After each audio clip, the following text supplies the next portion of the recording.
Welcome to Ignite Success. I'm your host, Snowden McFall, 25-year professional speaker, 6-time author, and women's coach.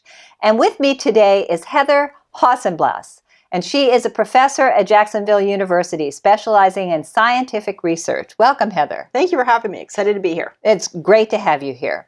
So I know that you've written 6 books, and you do a great deal of fascinating research, and one of your specialties is in the area of exercise. Is that right? That's correct. So tell us what the title of your last book was. The last book was on exercise addiction and trying to let people know that you can exercise potentially too much and what the science actually says about that and what you can do to help yourself if you are exercising too much. So this is the first of the year. Everybody's thinking, oh, I got to get back in shape. So what are some tips that people should pay attention to not make those mistakes? Yeah, and it doesn't affect a huge portion of the population. We're typically more interested in those people who aren't exercising and how to get them to move more, but we can't forget about the whole spectrum. Right. There are some people who will exercise for hours on end and it becomes all-consuming. And when that happens, then it becomes a real health issue that we need to take a look at. So it's an obsession. It's an obsession. It's almost a compulsion, a drive. And really exercise becomes the most important thing in their life, and that's the first thing, and it takes precedence over everything else. Okay.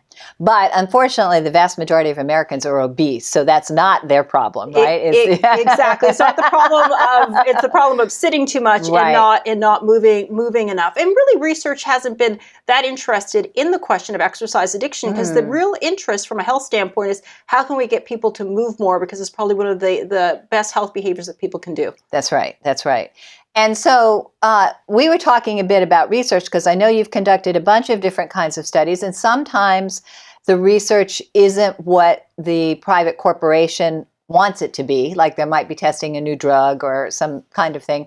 How do we know, because this is a big deal in today's world, there's so much fake news, how do we know that a scientific study is in fact good research? You know, and it's a tough question, but first and foremost, when researchers are actually conducting some type of study, they need to have the study before it's even done pass through a review board of experts who review the study to make sure that it is sound, to make sure it's solid, and to make sure that it's asking an important research question.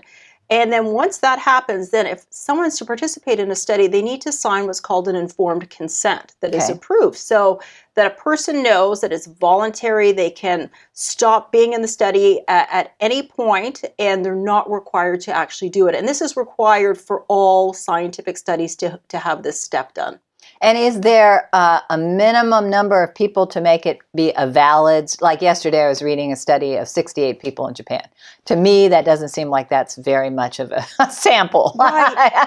And that's a good question. And there's this fallacy I remember from my statistics classes that you needed an N of 30 to have a normal distribution. Right. And really, what we do from a science standpoint is we determine before we conduct the study how many participants we actually need. It can range from like 5 participants up to 500, 5,000. It depends upon what the purpose of the study actually is. Okay. Oftentimes these small scale studies that are tightly controlled that maybe want to take a look at, does this certain type of exercise help people? It can be a small sample, and usually you get people who are going to do the exercise and people who are not, and then you can compare the two groups. Okay. Well, that's good to know.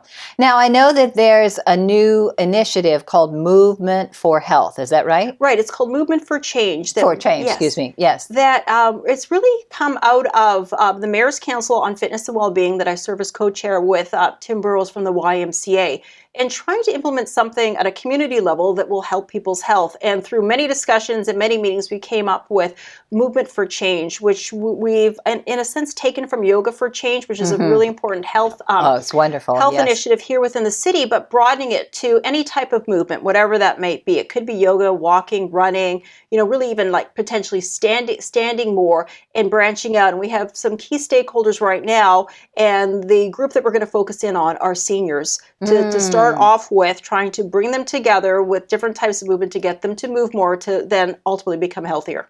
That's wonderful. That's terrific. So what advice do you have for people when they're thinking about planning their exercise regimen for the year? What would you suggest? Well, a year is a long time for people to think into the future. That's so it's a really almost, good point. It's almost, I say, a day by day. And some people do need to plan it into their day and make it an important part of your day and block it out, put it in your iPhone, on the calendar, whatever it is, and that's your time to go and do it. And people have this fallacy or this belief that they need to go to the gym and it needs to, they need to really sweat and it needs to be vigorous and they're not going to enjoy it, but that's not the case. It's as simple as going out for a walk in your neighborhood, yoga, whatever type of activity you may enjoy. Even standing more has significant health benefits. Even fidgeting can end up burning significant amount of calories during the day. I know. When I heard that, I was so surprised because my husband's a big fidgeter. Yeah. So.